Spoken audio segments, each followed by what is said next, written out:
તો પોતાના જીવનને ઘડવામાં વાર નહીં લાગે મિત્રો. અને એટલા માટે અંધશ્રદ્ધાઓમાંથી બહાર નીકળીએ, બાલ વિવાહ બંધ કરીએ મિત્રો.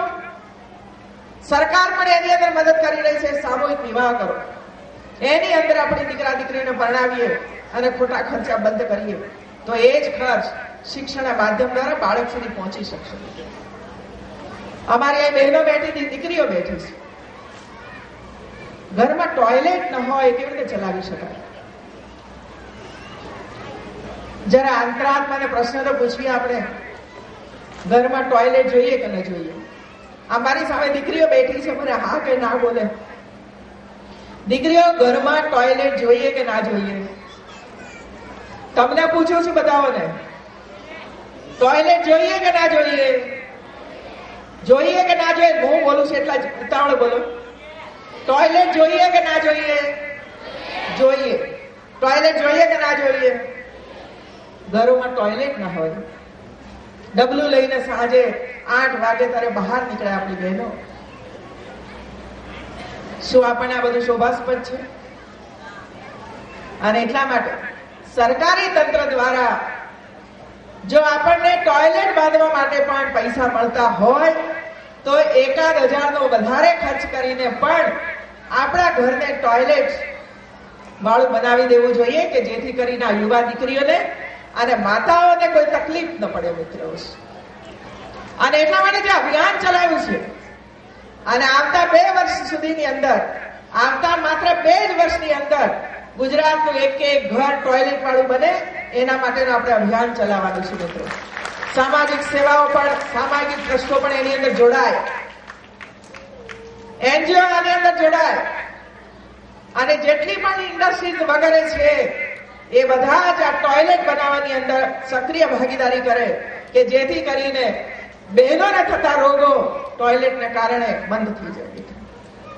આપણને અંદાજ નથી આવતો કે સમયસર ટોયલેટ ન જવાને કારણે શારીરિક રોગો કેટલા વધી જાય છે.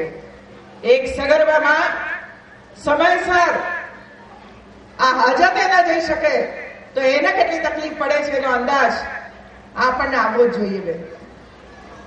અને એટલે આ એક અભિયાન, શિક્ષણનું અભિયાન, આરોગ્યનું અભિયાન. અહીં એક 104 હેલ્પલાઇન શરૂ કરી, એનો લાભ લેજો ભાઈઓ બહેનો. 108 જે રીતે સેવા આપે છે, ખિલખિલાટ ગાડી સેવા આપી રહી છે. હવે કોઈ પણ વ્યક્તિને તાવ આવે તો તમે 104 નંબર ઉપર ફોન કરો, 104 નંબર ઉપર, અને ત્યાં તમારા ઘર સુધી માણસ પહોંચશે, ડોક્ટર, અને તમારી સેવા કરશે કે જેથી કરીને એક પણ બાળક કે એક પણ નાગરિકનું મૃત્યુ ન થાય. એ આ સરકારનો સંકલ્પ છે મિત્રો.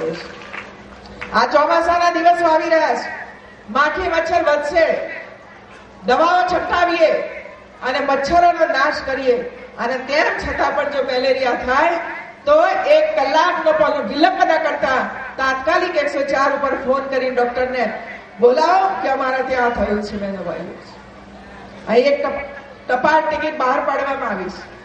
નરેન્દ્રભાઈ મોદી દેશના વડાપ્રધાન, ગુજરાતનો એક સપોત દેશનો વડાપ્રધાન બન્યો છે.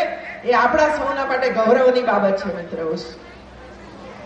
એક સમય હતો કે સરદાર વલ્લભભાઈ પટેલને દેશના પહેલા વડાપ્રધાન બનાવવા જોઈએ એવી લાગણી સમગ્ર હિન્દુસ્તાનની હતી, પણ આપણે ન બનાવી શક્યા.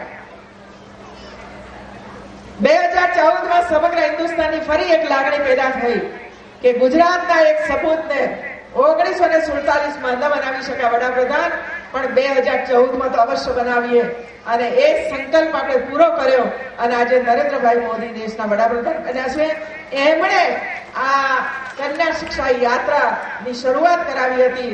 એમના માનની અંદર આજે ટપાલ ટિકિટ બહાર પાડવામાં આવી છે અને ગુજરાતમાં પહેલા મહિલા મુખ્યમંત્રી બન્યા છે એટલે એમના નામની પણ આ એક ટિકિટ બહાર પાડવામાં આવી છે. એના માટે હું વહીવટી તંત્ર અને પોસ્ટ ઓફિસનો ખૂબ ખૂબ આભાર વ્યક્ત કરું છું અને અભિનંદન પણ આપું છું. બહેનો ભાઈઓ, આપ સૌ આ કાર્યક્રમમાં આવ્યા, બાળકોને શુભેચ્છાઓ પાઠવવા માટે આવ્યા છો. બાળકોને આશીર્વાદ આપવા માટે આવ્યા છો. સમયે સમયે આંગણવાડીની વિઝિટ કરતા રહીએ, સમયે સમયે પ્રાથમિક શાળાઓની વિઝિટ કરતા રહીએ અને જે કંઈ મુશ્કેલીઓ હોય મુશ્કેલીઓનું નિરાકરણ કરવા માટે સૌ સાથે મળીને પ્રયાસ કરે એ જ આપની સામે મારી લાગણી અને માંગણી છે. અને આપ સૌ એ કામ કરતા રહેશો, બાળકના કલ્યાણ માટે કરતા રહેશો, બાળકોના હિત માટે કરતા રહેશો. 21મી સદી એ વિશ્વની સદી ભારતની બનવા જઈ રહી છે, ત્યારે આપણે પણ એની અંદર યોગદાન આપીએ એ જ અભ્યર્થના. જય જય ગરવી ગુજરાત, જય જય ગરવી ગુજરાત.